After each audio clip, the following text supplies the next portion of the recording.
안녕하세요. 앞선 영상에서 아니투스가 소크라테스에게 화를 내면서 자리를 박차고 나가는 것을 보셨죠?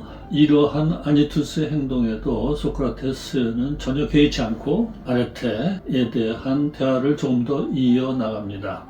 이 대화의 마지막 부분에서 주목할 부분은 다음과 같습니다.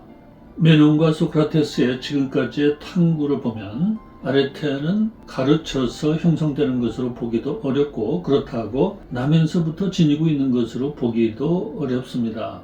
그런데 소크라테스는 메논에게 다음과 같이 말합니다.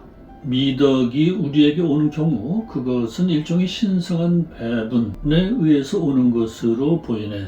미덕은 신의 섭리에 의해서 누구에게나 오는 신의 선물일 걸세.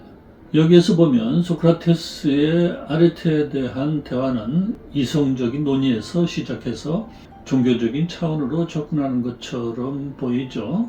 이러한 소크라테스의 생각을 잘 이해하기 위해서는 그의 종교관에 대한 탐구를 필요로 하며 이것은 다음 장 소크라테스 변론에서 잘 살펴보도록 하겠습니다.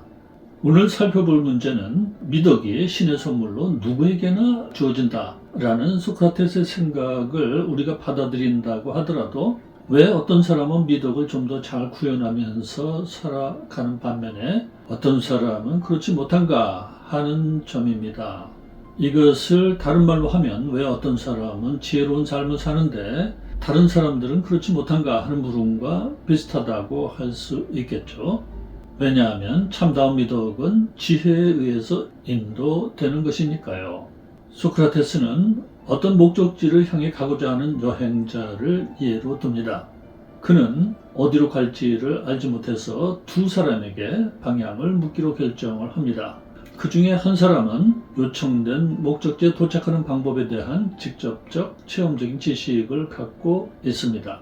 그는 전에 거기에 간 적이 있었으므로 길을 잃어버린 여행자에게 좋은 길을 알려줄 수 있을 것입니다. 또 다른 한 사람은 전에 거기 가본 적은 없지만 그 장소를 찾는 방법에 대한 올바른 확신을 가지고 있습니다. 이것이 이제 고대 그리스어로는 오르토스 독소스죠. 그리고 이 사람도 또한 길 잃은 여행자를 인도할 수 있겠죠. 그러나 확실한 지식과는 달리 확신은 쉽게 고정되지를 않는다 이거죠. 소크라테스는 크레타의 전설적인 조각가 다이달로스에 의해서 조각된 조각상들과 올바른 확신을 비교합니다. 다이달로스가 예를 들어서 말을 조각해 놓으면 이 조각상이 실제 말처럼 뛰어다닌다. 그래서 이것을 바닥에다 묶어두지 않으면 일어나서 도망쳐 버린다는 거죠. 이처럼 올바른 확신은 사라지지 않도록 확실한 지식으로 고정이 되어야 된다. 이런 얘기가 되는 것입니다. 그런데 여기서 중요한 것은 올바른 확신이 어떻게 얻어지는가 하는 것입니다.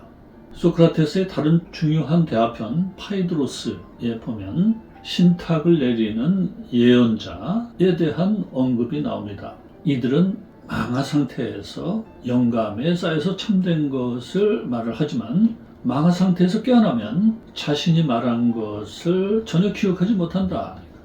이에 따르면 망하 상태에서 신들로부터 영감이 주어지며 이것이 올바른 확신, 이른바 오르토스 독소스의 근거라는 거죠.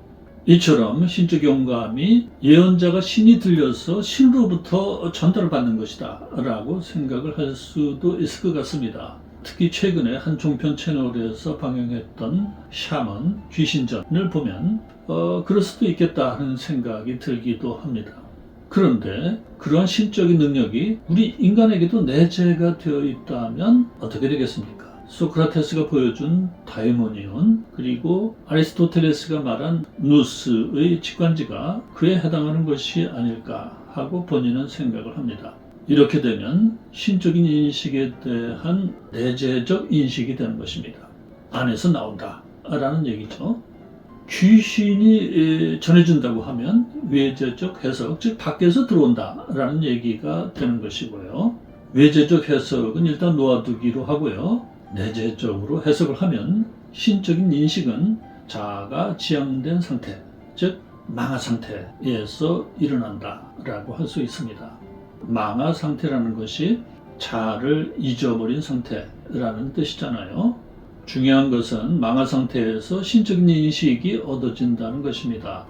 이러한 신적 인식을 내재적인 것, 즉 내 안에서 나오는 것이라고 볼 때 사용할 수 있는 용어는 직관밖에는 없습니다. 소크라테스가 말한 내면에서 울려나오는 음성, 즉 다이모니온도 직관으로 볼 수 있는 것이고요. 아리스토텔레스는 우리가 본래 직관의 능력을 가지고 있다고 보았고, 이러한 직관의 능력을 누스라고 부른 것입니다.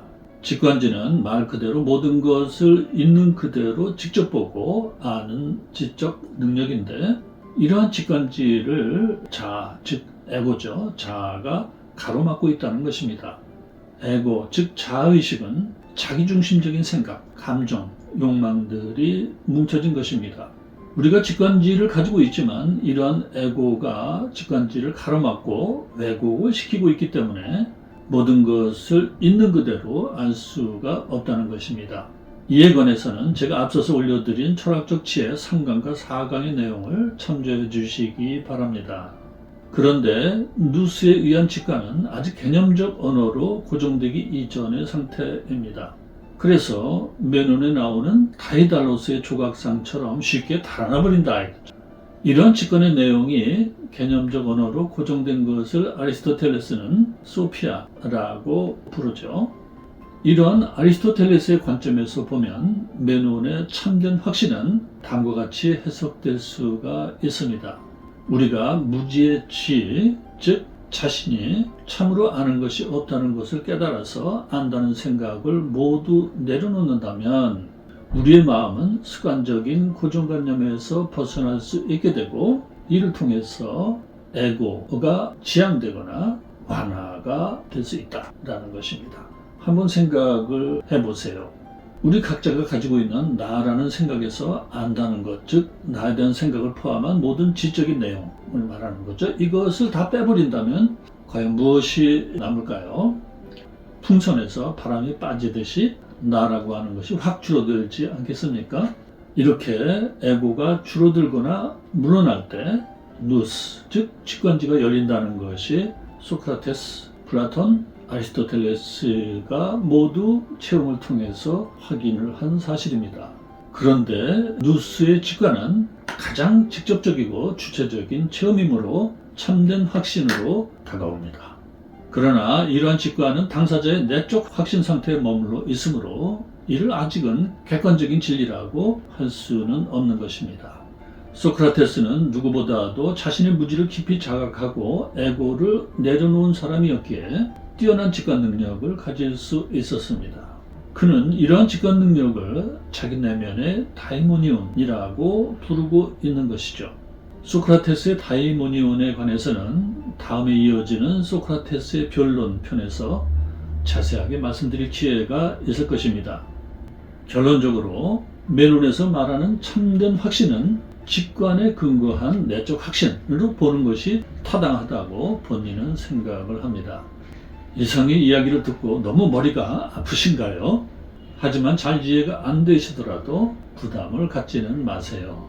단지 본인의 의견일 뿐이니까요. 다만 구독자님들이 한번 생각해 보실 만한 의견이라고 생각하기에 말씀을 드려본 것입니다. 우리가 소크라테스의 대화 정신으로 돌아가서 생각을 해보면 다음과 같이 말을 할 수 있을 것입니다. 철학적 대화의 목적은 우리 삶의 근본적인 문제에 관한 질문을 던져서 대화 상대자의 내면의 탐구의 정신을 점화시키는 것입니다. 질문에 대해서 똑 떨어지는 답을 주는 것이 대화의 목적이 아닌 겁니다. 우리 삶의 근본적인 문제일수록 똑 떨어지는 정답을 얻기가 어렵습니다. 그렇지 않습니까? 그런데 이것이 왜 그럴까요? 삶과 세계의 가장 근본적인 문제일수록 그 해답을 통찰하기가 쉽지가 않고, 어떤 통찰을 얻었다고 하더라도 이것을 언어적, 논리적으로 표현하기도 어렵다라고 하는 점이 하나의 이유가 될 수 있을 것 같습니다. 맨눈에서 다루어온 물음, 아레테, 즉 인간을 가장 인간답게 하는 특성, 능력, 그건 과연 무엇인가? 그리고 그것은 가르쳐질 수 있는 것인가 하는 물음에 대해서는 누구도 쉽게 똑 떨어지는 답을 줄 수 없습니다. 그러나 그렇다고 해서 이러한 물음이 잘못된 물음이거나 쓸데없는 물음이라고 생각하십니까? 결코 그렇지 않죠. 우리 각자의 내면에 이 물음으로 불을 붙이고 꺼지지 않도록 잘 지켜나갑시다. 이것이 탐구의 정신이며 이러한 탐구의 과정을 통해서 얻어지는 배움은 우리의 영혼에 밝은 빛과 에너지 그리고 풍요로움을 공급해 줄 것입니다. 맨 편을 좀 자세히 다루다 보니 길어졌습니다. 다음 편부터는 좀 더 짧게 말씀을 드리도록 하겠습니다.